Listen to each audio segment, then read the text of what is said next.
हाय मोर जुहार समस्त को चलुन बोली जिमा आज गोटे जगह के जेनटा होचे सरप्राइज मुई व्लॉगर लास्ट रे बतामी आज आमे केनके जाऊँ यहाँ सकाल 5:30 टाइम में आमे गाधी बुड़ी कर रेडी ही गलु न मुई मोर हजबैंड मोर छुआ टिके एछन भी निदे अच्छे इतार पर भी से तलके गला पर आराम से शुवा पछाड़े जेहेतु हमको लॉन्ग डिस्टेंस जीवार अच्छे तो हेतिले आमे टिके आर्लियर बाहरी छूँ देखुन 5:30 गला न इटा मुई गाधिली मुड टिके धुई पकई जेहेतु आमे गोटे मंदिर के बाहरी छूँ अच्छे इटा आमर 2-3 दिन ट्रिप है यहाँ मुझे देखुन इन पूजा टी भी कर दीचे जेहेतु आम टे माने लॉन्ग टूर रे बाहर छूँ तो मुझे भाविली पूजा करी ही बाहर मु हेतिले सकालू गाधेदेली इन सबू सामान माने आनिकी आम रखीदेलु न इटा भोर भोर ही बसुचे ई टाइम रे बाहर काण है कि बेंगलोर ट्राफिकटा आमको नहीं मिले तो हेती लगी आम टे आलियर बाहरसुँ जहाँ भी आमको जदि सिटी बाहर के जीवार अच्छे बेले सिटी ट्राफिक नहीं पाइबाली हेले टी 4-4:30 नु जदि उठी गले ठीक है आइडियली 5 बजे तक बाहरी जीवार कथा किंतु आमको छुआ पिला धरिकी सब बाहर ना हो जाए सी टी टाइम यहाँ देखुन आम बाहरी गलु मोर पुआ पछाड़े यहाँ कंबल उड़ीकी शुई पड़ीचे छुआ लोग तार तो आम नीट एंता माने भांगी नहीं पारूँ तो ताके आम गधे नहीं बाहरी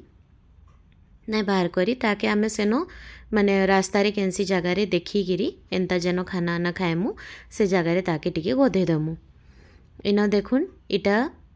आमे तमिलनाडु पहुँची गलु न आमे तमिलनाडुर गोटे मंदिर जाऊँ हेती लगी आमे इटा गोटे छोटे इन पेट्रोल पंपटे थिला तो भावलु हेन टिके अटकी नास्ता कर देसु पेट्रोल पंपर साइड गोटे छोटे रेस्टोरेंटे थिला इन मोर पुआ के आमे टिके गधे बुड़े रेडी कर देथिलु इन खाना टिके खाइला तापर ताके टिके ब्रश भी नहीं करते से बाहरला बेल के ब्रश ब्रश करी ताके आमे रेडी कर दीछुँ आमे एक्चुअली आज जाऊँ गोटे मंदिरटे अरुणाचलम टेम्पल बोली कहसन तो हेन की जाऊँ तो आम यहाँ सेन की पहुँची गलु आ सेन कार पार्क करदेलु से मंदिर के अलाउड नाइन नो कार हेती लगी पार्किंग लगी तो पार्किंग न आम छाड़ीदेलु तार यहाँ ऑटो रे बाहरी गलु ई मंदिर के आम जाऊँ यहाँ बुलिकी आमको से नहीं जाऊँ जेनाड़े ताकर एंट्री अच्छे तो आमर से जगार जेन आम पार्किंग कलु सेन 200 टंका नेले पार्किंग लगी पर घंटा 200 टंका है सेन यहाँ से मंदिर आम जेन के आसुचु इन माने आमको आनिकी छाड़बार लगे ऑटो वाला भी 150 टंका नहीं थिला तार पर इन आमर ई मंदिर प्रेमाइसेस के ढुकबार लगी बोली सेन भी पैसा लागसी तो पर पर्सन 100 टंका आम देइथिलु माने 300 टंका आम 3 जनकटा देइथिलु आ ढुकीथिलु मंदिर के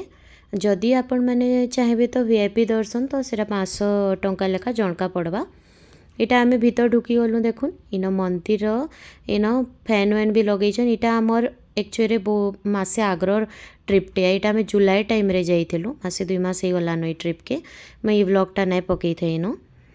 तो हे टाइम रे आम जाइथिलु तो देखुन इन गरम बहुत होतला पूरा लाइन रे आम लगी किंतु बहुत बहुत गरम होतला भीतर गला परे तो वीडियो करी नहीं हुए तो हेती लगी मैं यहाँ बाहर वीडियो कर दी थी एक्चुअली ई जगहटा ना 5टा जेन आमर पंचस्थल कहसन से भितर गोटे स्थल है यहाँ तो इन भगवान शिव के पूजा करा जाएसी इन शिव भगवान रो ना के माने अन्नामलयार कहसन आ इन माँ पार्वती के भी पूजा करा हेसी ताकर ना होचे उन्नामलाई अमन ई जगार माने बुलवा ले हेला ना टिके भोर नु पले आले भल आम टिके पहुँचू लेट ही जाइला न आ बहुत गरम लगुला जेहेतु तमिलनाडु एरिया है तो से टाइम रे ना पूरा बहुत गुलगुली कितने कितने गरम लगुला सेना आम पहुँची जाइए आमर पार्किंग नु कार के बाहर कर बाहरी गलु न इटा आमे जाऊँ एचन आमर नेक्स्ट डेस्टिनेशन होचे पौंडीचेरी तो प्लीज़ देखुते आगाड़ के मो नेक्स्ट ब्लॉग रे मुई पौंडीचेरी 2-3टा पार्ट करी नहीं आस